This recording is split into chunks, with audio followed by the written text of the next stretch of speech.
Splatoon 3 is just around the corner, and we've been lucky enough to get some exclusive hands-on time thanks to Nintendo UK. So we wanted to round together some tips for newcomers entering Turf Wars, and maybe even some of you older fans of the series coming back to Splatoon 3 so that you can dominate and outsplat your enemies. If you do want to support these videos and you enjoy them, definitely click like down below. You can also subscribe to see all the rest of the content that we have coming for you guys over the next few days. Let's start off by talking about your goal, which isn't just to splat all of your enemies. While it helps to take out enemies, it isn't the focus of the game. Turf Wars are won, of course, by spraying the ground, and the team that has the most coverage on the ground versus your opponent will win the match. So taking out enemies does hinder them doing this, and when you do take out enemies, there will be a little ink explosion which will help. But that won't win you games alone. You need to think of it as playing an objective on a capture the flag or a control-based map in your favourite FPS shooters. So make sure to not tunnel vision on splatting your opponents, but also covering the ground in your team's colour. That brings us to our next tip, which is to make sure that you're also inking your own base. If you're not inking your own base, you're leaving these areas untouched, and it's essentially 3 points that count towards you winning the game. Your enemy generally won't reach those areas, so they're a safe place for you to build up a percentage of the map in your team's colour. It's important to note though that walls do not count towards your team's coverage, but they are important as they allow you quick and easy access to other areas of the map. So they don't count towards your total goal, but they're very useful, so make sure to ink those areas too. Next, we wanted to highlight the visible velocity and weight of your shots for your weapon. When you fire, you will actually see that your range drops off in front of you, and sometimes you can literally see your own shots hitting the ground. But that is the point of it, and it does mean that you can actually use this to your advantage, and to hit targets further away, you want to purposefully arc your shots up a little bit so that you can still connect it to the enemy and paint the ground. This is one of the fun things about Splatoon's shooting mechanics that makes it feel so unique. On the topic of shooting, let's go into finding a weapon that fits your playstyle. Of course, as we mentioned before, Turf Wars are won by spraying the ground with the most coverage as possible, as well as splatting other players. Some are more suited for sneaking behind enemy lines and causing chaos, while other weapons are more suited to holding the ground so that the enemy cannot push further into your zone. So you're going to want to identify how you prefer to play the game and pick a weapon that suits your style. Weapons are selected in a sort of loadout, where you get access to different sub-weapons and special weapons. Sub-weapons are things like grenades that cost a bit more ink to use, and supers are your ults, which have varying uses and effects. There's one that is basically a Dragon Ball Z Spirit Bomb, where your team has to spam an emote called Booyah to power up your special weapon. In-game, you'll unlock different versions of the weapons, which have different sub-weapons and supers attached to them, so you definitely want to experiment and find the one that works for you.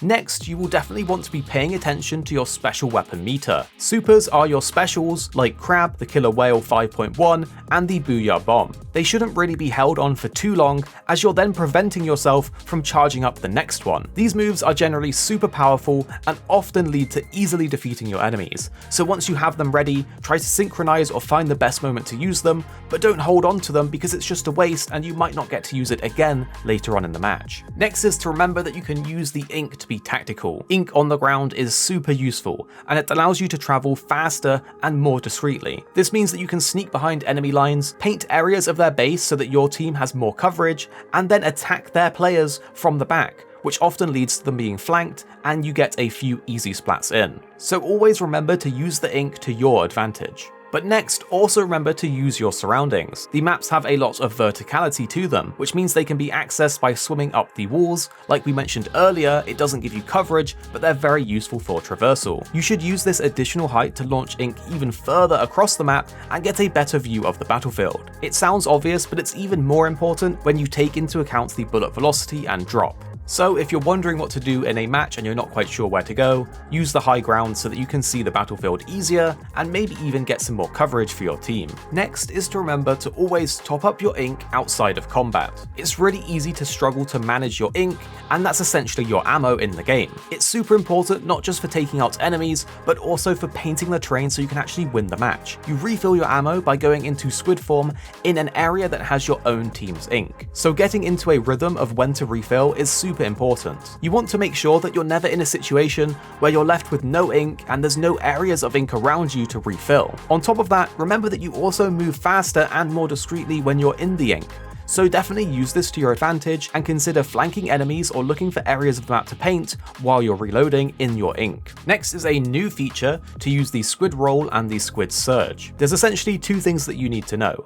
A squid roll allows you to leap and twirl out of the enemy's ink, while a squid surge allows you to quickly swim up ink-covered walls and jump out at the top. You should definitely be utilizing these to stay alive and gain the advantage over your opponent by maneuvering around the map. And next up is to pay attention to your drip. While it was not available in the demo, we do know that the Direct for Splatoon 3 continues a similar mechanic for 1 and 2. Your clothes will come with passives, and some active abilities can be attached too. These will boost your abilities in subtle ways, which can really adjust the way certain playstyles work. So get familiar with these and find out the ones that work for you and your own playstyle in the main game. Next up, Socks has a pro technique for you guys to try out. This is a functionality within the game, so you might as well use it to your advantage. You can aim with gyro controls, which definitely feels really weird when using a controller in both hands. But if you want to try and make it easier for yourself if you do struggle with having them in both hands, then you can actually split your Joy-Cons and use it kind of like a mouse pointer. This will give you more of a mouse and keyboard style experience, and generally gives you a lot more control and finesse over your aim. If you can get used to playing with the gyro controls, you're essentially going to be better and quicker at responding to different situations than your enemies who are not using the gyro controls. But of course, it's personal preference, so use what you want and what feels right for you. We really hope these points will help you out when you get your hands on Splatoon 3, but definitely give the Splatfest demo a go if you want to learn more and try it for yourself. If you have any useful info or tips, definitely put them down in the comments below as well, and we can all learn together so more people can get into Splatoon. Of course, click like as well to support the video if you did find this one interesting and helpful, and subscribe for the future content we have coming for you guys that you definitely don't want to miss out on. The two videos on screen now, we think you might enjoy if you did enjoy this one,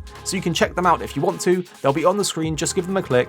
Tell us what you think after watching in the comments down below.